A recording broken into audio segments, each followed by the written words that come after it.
eccentric means is a blend of those two words, right? Well, see, but if I'm going to be eccentric, I've got to wear a much different hat. I've got to have like some just like it can't be a regular ball cap. I'm wearing a top hat or something. I feel like you're one of the few dudes. So like people, the common knowledge is you're not supposed to wear a hat that has more personality than you do, and you take it the other direction. You always have a very plain hat on, but you got all the personality in the world. If it's going to be eccentric, the hat had better be it better complement that eccentricity. So now I've got to step up my game. Is apparently what I need to do. Take a turkey tail plate and put them out each side. You can get to go. I'm KC. This is Tyler. This is 5 Live, and you are watching us with Mr. Chris Rowe of Rowe Hunting Resources. Chris, what's going on, man? What state are you in right now? I'm here at home in Northwest Kansas, so we're just still kind of on hold with all this COVID crap. Hopefully we can finish out our turkey season. So a lot of our hunters had to basically put on hold and basically postpone their hunts back and just push them into May. So right now I'm just filling my time just doing some habitat work and doing some podcasts myself and just making do with the time I've got and trying to make it count while I've got it. And then hopefully May here we can turn loose and just get back in the field and start killing some stuff. Yeah, cool. I like it. Have you done some killing this spring yourself? No, normally, given the fact that I'm running hunters, I won't hunt typically until all of our paid guys do. I want them to have first crack at everything they've got. And so given the nature, it's funny that you asked that question because I've been sitting here, I'm sitting here twiddling my thumbs. I've got no one around. We've got plenty of birds. Do I go out and go shoot a couple in the face for myself? Yes. I think I'm going to go ahead, and there's been some recent conversations with some turkey biologists. The podcast I just released today is with a turkey researcher talking about behavior. There have been some interesting conversations of late regarding timing of harvest on toms and population effects. So I'm kind of sitting back, maybe waiting to see. Maybe I won't hunt for myself right now. We'll get through May, and then I'll reevaluate. I don't know. It is what it is, man. You just got to roll with it, and new information comes. You just gotta play. So no, right now I'm just doing some habitat work. That's cool, man. So I definitely will have to go check out that podcast. I hope you're not giving away all your secrets from the Rowe Hunting Resources on the podcast. No. Yeah, that's a fair point. No, because I think I work for the subscribers, and so I still need to make sure that you guys have legitimate content that is found there. I'm not just going to. Obviously, you paid for a subscription, and then what do? I go on a podcast and give it all away for free. Why the hell did you subscribe in the first place? So some of the general topics that people are talking about these days are covered in a variety of places. So, okay, fine. I can talk about general topics. But when we start getting down in the meat and potatoes on specifics, now that's going to be still housed in those the Rowe Hunting Resources website, in those modules, whether it's the elk module, the Elk Hunting Institute, or and Kelly, my wife, who manages the website, we're actually thinking about doing something different with the deer and turkey modules, which should be interesting, but the same thing goes. So turkey stuff, deer stuff, a lot of the fine detail information is still going to be housed there. Yeah, cool. Dude, I don't see, like, when I watch I'm not an elk hunting expert by any means, no stretch of the imagination, but like when I watch your videos on YouTube and stuff, man, I'm just like blown away. I'm like, how does he have more high levels, expertise than this, man? There's already so much good information given away. I'm like, and I know it is, but it's just like, it blows my mind for sure. And I'm not like a flat out newbie. I've been a few times, but it's just, there's a lot about it, man. Well, I appreciate that. It's always been a passion, and you guys know that for me, it all boils down to why are they doing whatever it is they're doing. And if you can really boil it down to the underlying why, and you've heard me talk about it, is especially if we remove the influences of testosterone. When we're talking about elk, if we remove the influence on testosterone, we just forget the quote unquote, the rut, so to speak. and the influence the rut will have on a bull. If we can get to the core base level underlying behavior and vocalizations, communication, and you play to that, all of a sudden now, all of those variables, all those little monkey wrenches that get thrown into the frickin' mix become less of an issue, and you actually can perform a little better across a variety of conditions and across a variety of landscapes, and especially, and quite honestly, as public land hunters, across a variety of levels of public pressure as well. So it's not, and that's the thing is, you know, I tell people all the time in the elk module, you may be very knowledgeable in some of this stuff, and maybe I'm not doing anything earth-shattering or groundbreaking for you, but maybe by just tying a couple little concepts together, all of a sudden now the light bulb goes off and you're like, oh, hell yeah, now I know what I'm doing and why. Go. Capitalize on it. So, Chris, there's a rumor out there floating around, and that rumor is that turkey are elk and elk are turkeys. Can you either confirm or destroy that rumor for us? Well, a turkey is a bird, and elk is not a bird. Yeah. So there's that level. But no, I am one of those ones that will absolutely. But let me put it to you this way: when someone contacts me and says I want to go elk hunting, one of the first things I ask them are, especially if they're from the Midwest to the East, are you a whitetail hunter or are you a turkey hunter? If they say, and oh, by the way, I'm sitting on my couch here. I had to come into the house because for some reason out in the studio the Wi-Fi wasn't. I don't know what's going on, but anyway, so I've got a friend here that keeps putting his head in there. When I will ask them, are you a whitetail hunter or are you a turkey hunter? If they tell me, well, I'm a diehard whitetail hunter and I want to learn elk. Okay, sit down, buckle up, because I've got to re-educate you on a lot of things. However, if they tell me, oh, I'm a passionate turkey hunter and I turkey hunt, I'm like, boom, rock and roll. The reason why is because the way turkeys structure their reproduction, the reproductive behavior in the spring in many areas is extremely similar to how elk structure their reproductive behavior in September. So there are serious similarities across the board. One's going to bugle, one's going to gobble, but they're both going to be following around females. The females are going to largely dictate daily activity and movement. The males are largely going to be there to protect that harem and defend their space. The males are going to broadcast vocally to attract females and repel other males.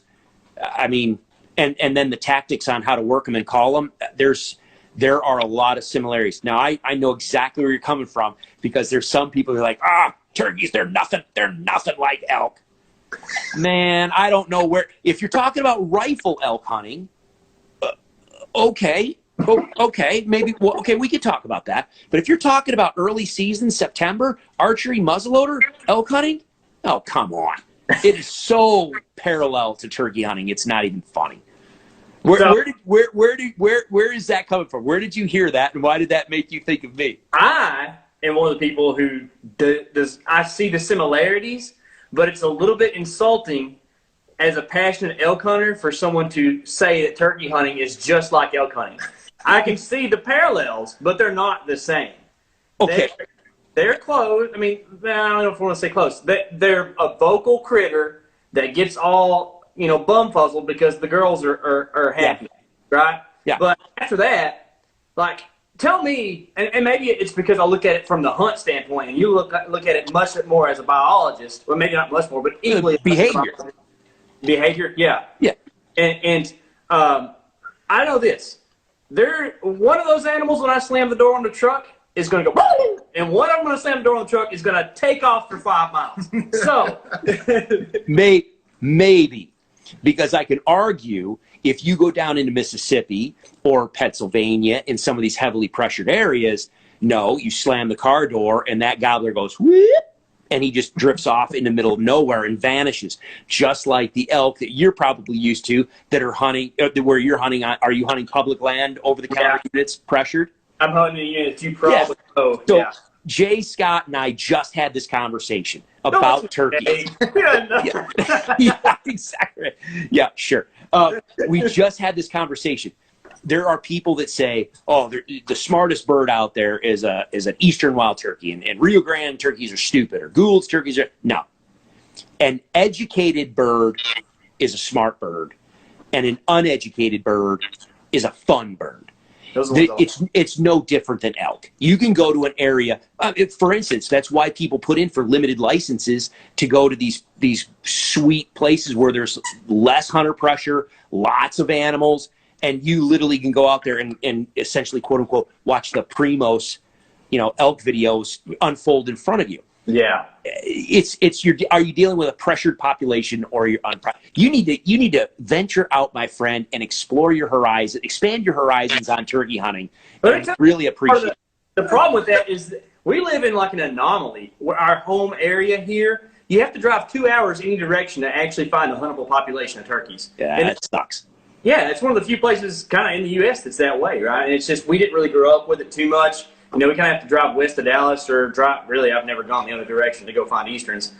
So just a kind of limited experience with them. I will tell you this: I love dumb jakes, man. I love them. I don't give a crap if they got a beard or not. Just all got this much. I'm gonna smoke them.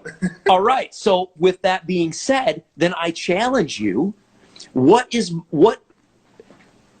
more fun, going out for 7 days and struggling to hear a bugle or find an elk, or going out for 7 days and hearing hundreds of gobbles, chasing dozens of different birds, working different setups all over the place? Come on. See, come on. I mean, I'm listening to you because I haven't really experienced that, So okay. do fair enough. You need to, because if you do, it's over. It's over. You're going to be making road trips everywhere. No. Still going to be an elk hunter, but I didn't say that. I said it's going to be over. You're going to be a passionate turkey. If you are passionate for elk hunting and you actually experience turkey hunting the way turkey hunting should be, my point is it's over after that. You are going to be a lifelong passionate turkey hunter, and you're not going to be able to get enough of it. That's the other thing that's nice about turkey hunting is, A, you can throw them over your shoulder and walk out and not have to worry about it, number one. Number two, most non-resident tags are pretty darn cheap. And in a lot of areas, you can shoot multiple birds. So you can hop, skip, and jump from state to state to state relatively easy and just kill a pile of birds, shoot a pile of birds in the face. Whereas when you're doing that with elk, that kind of gets to be a little spending. Yeah.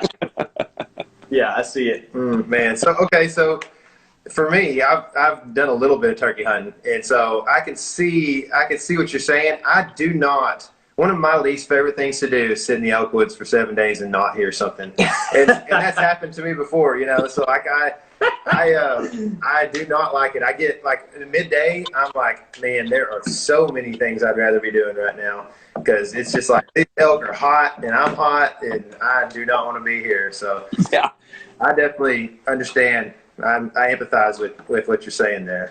And most of the time, if you're elk hunting in many areas, you're going to be sleeping on. Oh, there we go. We're gonna be sleeping on. Yeah. So this is the puppy who is. Yeah. There you go. Oh yes. So of course she's not going to do this all day long until right now. So yeah. All right. Get out. She just greets everything with her tongue first, and then figures it out later. Anyway, so the one thing with elk hunting, a lot of times, if we're going to be hunting in the backcountry, we're going to be sleeping on the hard ground. We're going to be carrying everything around. With turkey hunting, most of the time, even if you're mobile, you can sleep in your truck. You can sleep in your camper. You can sleep in a hotel or in a house. You can be comfortable. And, oh, by the way, they're active all day long. So if you don't want to get up in the morning and fart around at daylight, sleep in. Just go out in the middle of the day and have fun. So, yeah, no, I can make several arguments for turkey hunting that don't necessarily translate as a parallel with elk hunting. Now, I'm not saying I'm not loving my elk hunting. I'm just saying, the turkey hunting, it ranks right up there. If someone had to put a gun to my head and said, all you are allowed to do from here on out is either elk hunt or turkey hunt. Don't say it. Do not. I'll click the end button right now. I don't know if I could answer that question.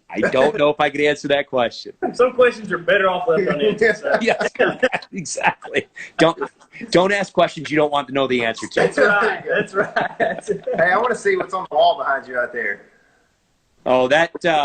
My goodness. Yeah. So, yeah, like I said, I had to cut all the elk are out in the studio, but this is my living room. So, that's the one I killed a couple of years ago. Is that a 6?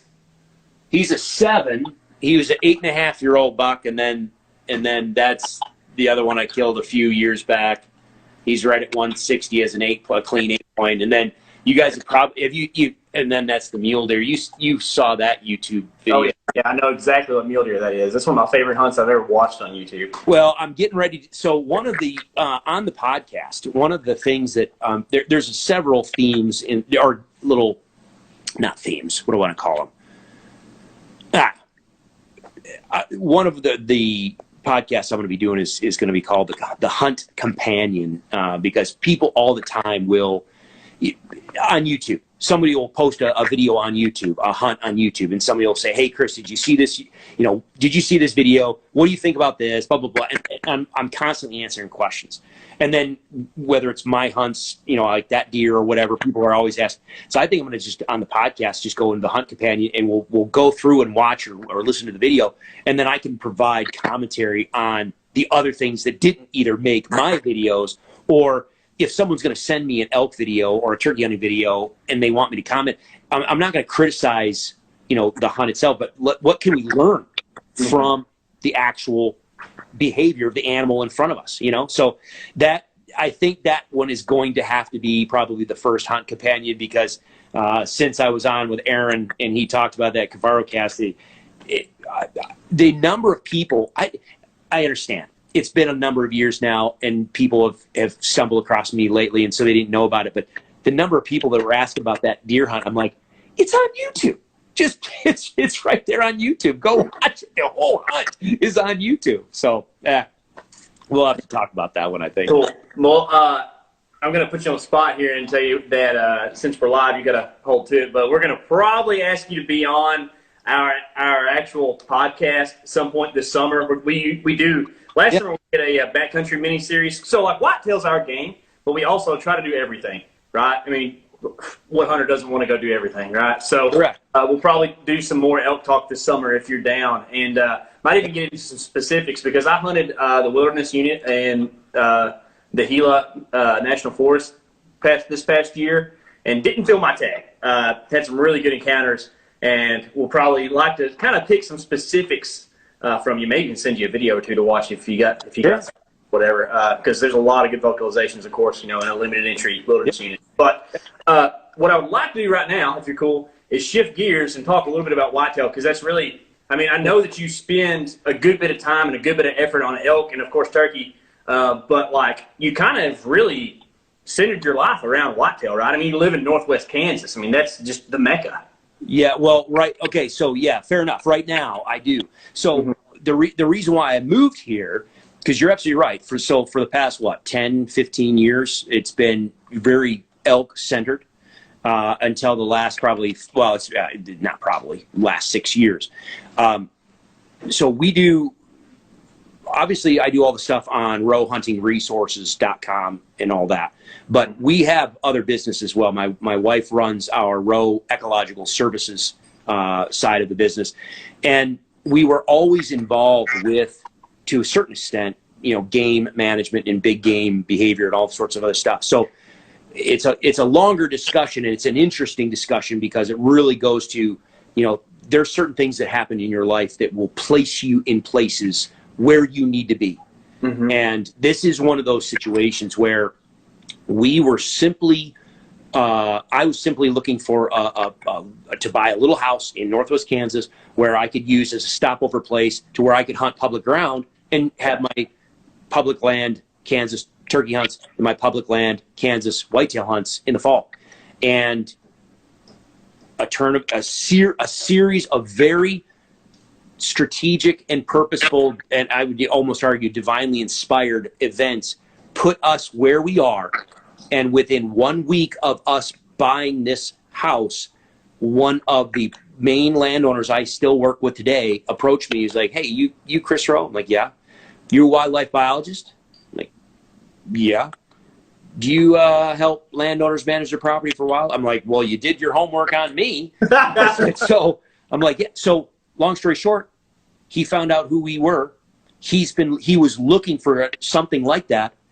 And so we put a proposal together to help him and an adjacent landowner. But at the time, the proposal was really good. But by some of the trespassing and poaching issues that were going on, his concern was, is it going to be successful without an actual physical on-site presence, without someone living here? Because I was still living in Colorado at the time. Yeah. And he made some really good points. And so my wife and I started running the numbers and looking at our businesses and everything going on. And it made sense for us to move here. And we've been, and I mean, Kelly's still doing her side of the business, and she's an attorney as well. So she's doing some legal stuff too. But I have literally immersed myself now into deer management. Mostly it started out property management and doing hunter management, but as crop rotations changed and certain things happened that have caused changes on the landscape out here, I've really ramped up into our habitat management as well. So that's what you're seeing now. Yeah. So Kansas has kind of always been known to just kind of be a self-perpetuating state of giant bucks, but you just talked about crop rotation change. The price of wheat has just bottomed out, right? Is that the big deal? Bingo, nailed it. We used to be wheat country, and for people that don't understand that, so when you're growing, it's hard red wheat, what people call winter wheat. That is planted in the fall. It comes up, gets about yay high, stays green but dormant over the winter, and then sprouts back. It starts growing again when the warm temperatures of spring start back up again. The reason why that is important from a deer forage standpoint is it's high protein and it's high digestibility.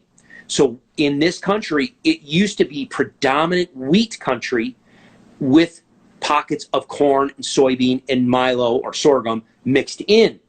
And so deer and turkeys always had a high level of good high protein forage on the landscape. Well, wheat prices have tanked because of what's going on in Russia and other areas, and just heck, you can even argue that the anti-gluten movement of North America. Some dibs that are just making pasta. People aren't eating pasta anymore. They're not eating bread anymore. Okay, so the demand for wheat in North America has gone down. So the price has gone down. So it's not profitable for farmers to grow wheat anymore. So now we've turned to corn country. And, maybe it's corn and soybean, summer crops. Well, because of the way we're in an area that has 20 to 22 inches of rainfall a year, or moisture a year, that's dryland farming. You have to allow the soil structure to recharge its soil moisture before you can put a crop on it, which means our farmers, and we are dealing with herbicide-resistant weeds now, to where farmers can no longer allow their fields to be weedy, which might benefit wildlife. They're just going out there and putting a pre-emergent herbicide on it, and it's just bare dirt and corn stubble or wheat or soybean stubble. Yes, there might be corn leavings on the ground in some areas. Modern harvest practices and harvest equipment these days is incredible on how clean they can pull the crop out of the field and not leave any spillage for wildlife. So all of a sudden, we went from a situation where we had tens of thousands of acres of high protein feed on the landscape. In a short period of time, we are almost completely devoid of good high protein feed, and I think we're seeing the effects of it. And that's where I'm that's literally what you're watching me do on the properties that I'm managing. I'm trying to backfill that by doing these food plots, oftentimes very, very focused on cool season food plots to fill in that lack of high protein forage on the landscape, because we're seeing the effects. We absolutely are. Yeah. So I know in a lot of states that the biologists work really closely with farmers to create all kinds of buffer zones and different things for wildlife, So is that something that you are in discussion with some of the local biologists about? Is like how this is something that's an issue? How do we curtail this a little bit? How do we make this different? We could. We are not right now, only because, well, it doesn't matter. I can just cut right to the. If you want public dollars, whether it's state or federal dollars, it's going to come with strings attached. Mm-hmm. And my landowners at this time, the way we have structured our entire management program, we can do it ourselves with no strings attached, with the hunters we bring in to hunt on the property. So we do charge a hunt fee for people that want to come hunt with us, and a certain percentage of that hunt fee is literally being used for habitat improvements on the ground. Mm-hmm. The other portion of that hunt fee gets split up between the landowners and myself to pay for it. It helps the landowners, helps them in their operation, because agricultural prices right now, I mean, the profit margins are just razor thin if you're even pulling a profit. So the money helps the landowners, it helps pay for my time, but a certain chunk of that hunt fee literally is earmarked for putting on the ground for these improvements. Yeah. Mm-hmm. Mm-hmm. Wildlife flourish in capitalism. It's true, man. That's the way it's supposed to. Absolutely. It works perfectly. Do you guys follow Ivan Carter? Yes, I do. Yeah. If you've seen some of his stuff posted lately, I mean, he just posted that one picture of just how many tons of elephant tusk they were burning because they were seized from poachers. Because this economic this COVID crisis has shut everything down. There's no one going into South Africa right now and the African countries that run hunts.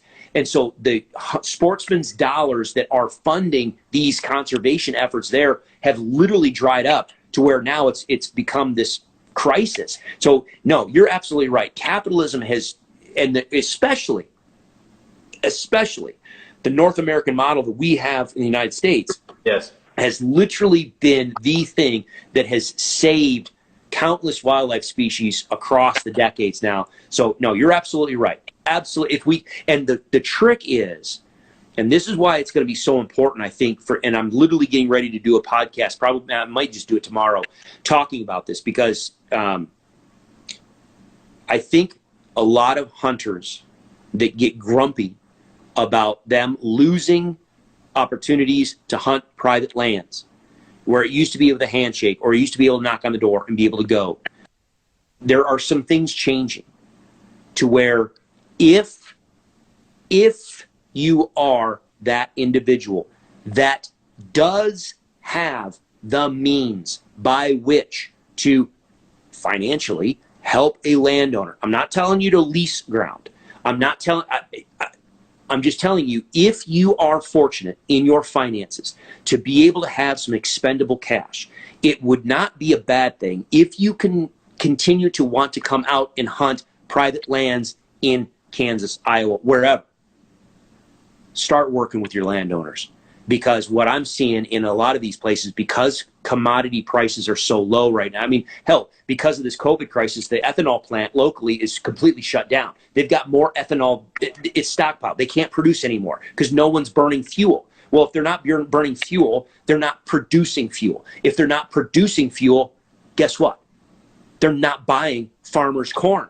So we literally have farmers right now that have tens of thousands of bushel. One I just talked to me, he's got 70,000 bushel of corn.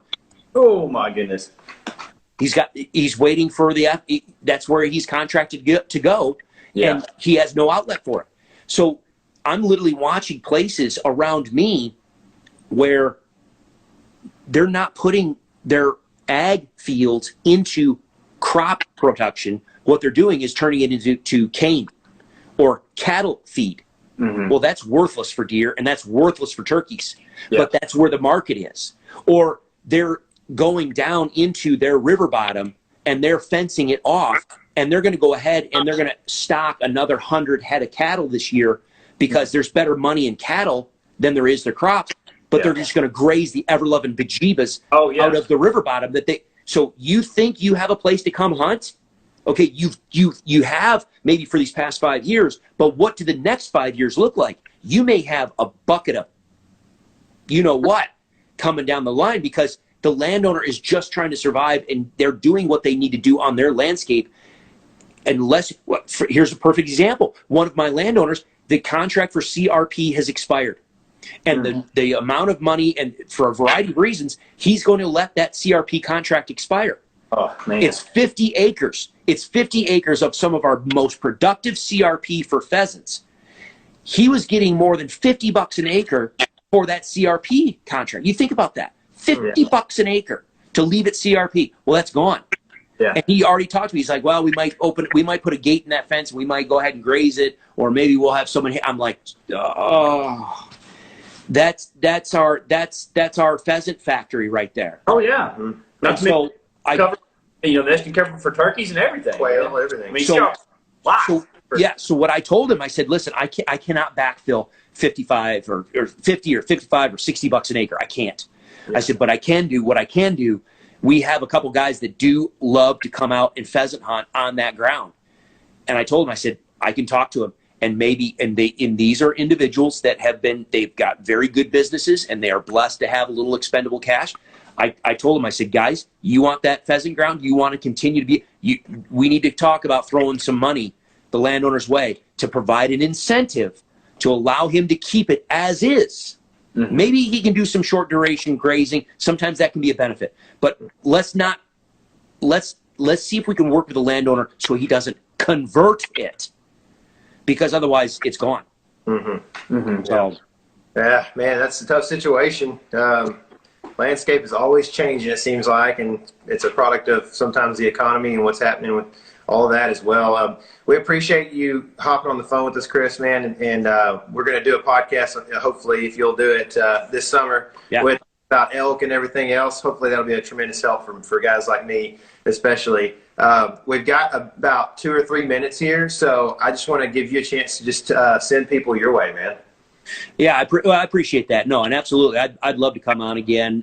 So just let me know when you guys are kicking off some stuff, because I'll be in the throes of a whole bunch of stuff as well. So it'll be good cross-pollination, so to speak. Yeah. No, I try to keep all my stuff pretty simple. So it's just Roe Hunting Resources, ROE Hunting Resources. So if you go to the website, that's where you find us. If you go to Instagram, that's where you're going to find me. Facebook, there. YouTube, same thing. I do a lot of stuff nowadays on Instagram. It's just an easier platform for me to share information. So again, you guys touched on it. My area of focus right now, elk, always. There's a pile of information if people want to really learn vocabulary, vocalizations, communication, behavior. The elk stuff on the Elk Module, the Elk Hunting Institute, is second to none. And then my whitetail stuff and my turkey stuff is really largely, I still do the education, the hunting education aspect, but we're going to really start ramping up in our discussion on behavior as well as land management and the stuff that we're doing out here. So if anybody's interested in that stuff, by all means, go to Instagram, follow me there. But you can always find me under just Roe Hunting Resources, and you'll get it. Awesome, dude. Awesome, brother. We appreciate it again. Have a good evening, man. Thank you. I appreciate it. Good luck with the rest of the night, guys. Thanks, all right, thanks, man. We'll see you. All right.